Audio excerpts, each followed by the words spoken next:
You clicked on this video to see how often you can have a cheat meal and not ruin your progress, right? Perfect, because in this video, I'm gonna tell you exactly how often you can be having pizza, cookies, French fries, ice cream, and yet still see the fat loss progress that you're looking to see. And no, this isn't clickbait, I promise. You just watch until the end of the video. I'm gonna give you the exact strategies and frameworks that I have used with my clients over the past 7 years to allow you to still eat your favorite foods and still see fat loss progress. We first have to start by defining what you are actually deeming what a cheat meal is, because everybody has a slightly different image in their head of what they mean when they say a cheat meal. If you are somebody who is identifying a cheat meal as having those typical bad foods, whether it's cookies, pizza, ice cream, Oreos, well then technically you could have a cheat meal every single day and still make progress. Wait, what? Yes, and let me explain why. If you don't already know this, what you need to have happen in order for you to lose body fat is going to be eating in a calorie deficit. You've probably heard every Instagram influencer and every YouTuber and TikToker and every personal trainer just scream that at you. All a calorie deficit means is you just need to consume less calories than you are burning. And at the end of this video, I'm gonna show you how to figure out how many calories you should be eating in order to lose body fat, but with knowing that it comes down to you eating in a calorie deficit. As long as you're eating in that calorie deficit, you can eat these bad foods and yet still see progress. So let's just say, for example, that your calorie deficit was 1,800 calories per day. That's how many calories that you needed to eat in order to lose body fat. And let's say that night for dinner, you had 2 slices of pizza. Let's say that came out to roughly about 300 to 500 calories. If you had the 2 slices of pizza and yet you still stayed within your calorie deficit for that day by staying under your 1,800 calorie mark, well then you, my friend, would have just had a cheat meal and still actually stayed on track, which would allow you to still continue to see progress. Now, let me make this very clear. Is that an excuse just to go fill your entire diet with pizza and cookies and ice cream? No, it is not. Because while, yes, you can eat anything in a calorie deficit and still make fat loss progress, if you filled your entire diet with that, it would be incredibly difficult to stick to your overall calories. You'd be very hungry, you would not be satisfied, you would have very low energy, very low willpower. So, to be able to balance this out a bit, I like to follow something called the 80-20 rule. And basically what the 80-20 rule is, let's just say one more time you're trying to eat 1,800 calories in order to lose body fat. 80% of those calories should come from nutrient-dense whole foods. Your typical salads, chicken breast, egg whites, oatmeal, fruits, veggies. And then 20% can come from your treats or your cheat foods or the foods that you enjoy.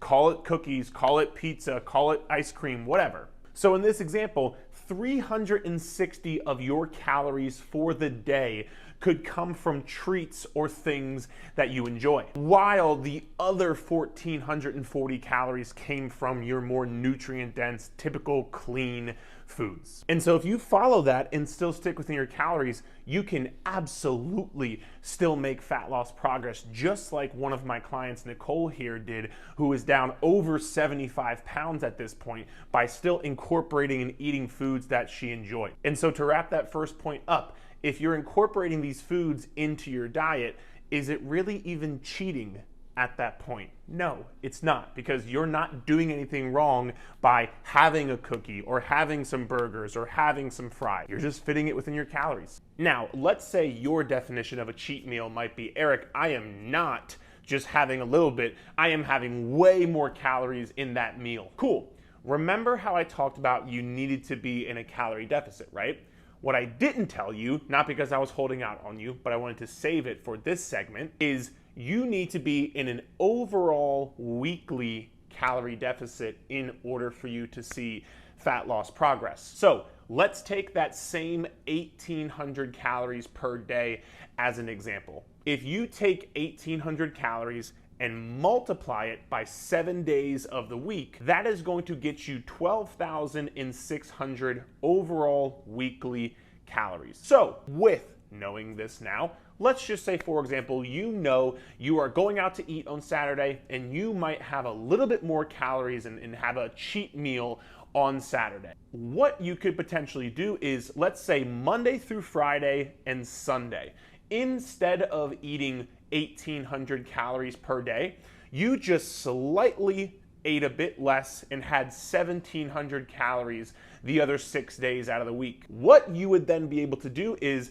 because you almost essentially saved 600 calories, you would be able to put an extra 600 calories on Saturday, eat 2,400 calories, and yet because you had 1,700 calories the other 6 days out of the week, you would actually still be in your weekly overall calorie deficit, and you would actually still be able to make fat loss progress. Now, the one caveat here I want to make is just be sure you don't go too extreme. It's one thing to do something like I just mentioned in the example before, where maybe you eat 100 or 150 less calories per day to kind of save up for one day throughout the week where you might have a bigger meal. But I do not want you eating, let's say, 1,200 calories per day and then just absolutely binging on 1 or 2 days, because that cycle creates a very unhealthy relationship with food. And to be quite frank with you, you just won't see progress that way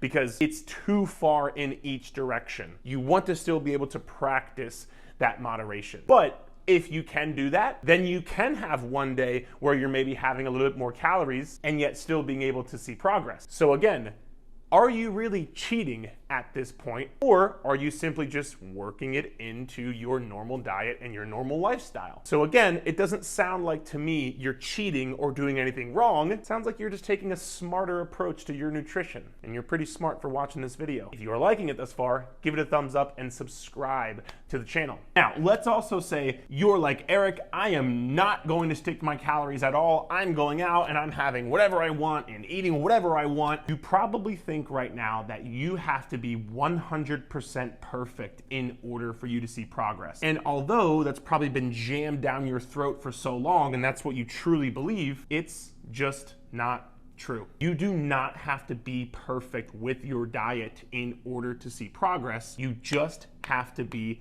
consistent. So let's take 1 month, for example. There's 31 days in a month. Your goal for that month is to be 80 to 90% consistent in that month. So that means you should be looking to hit your calories 25 out of 28 days in a month. That would give you 80 to 90% consistency with hitting your calories for that month. And if you're able to do that, you, my friend, will be able to make weight loss progress. You do not have to be 100% perfect. So again, at this point, because your goal is not to be perfect, if you have a day or 2 or 3 where maybe you do eat a little bit over your calories, once again, are you really cheating on anything? And are you really doing anything wrong at that point? No, you're not. Because as long as you're consistent, you are not doing anything wrong whatsoever. You're actually right on plan, my friend. And so to sum this all up, cheat days are pretty much bullshit. There is no reason you need to feel guilty or bad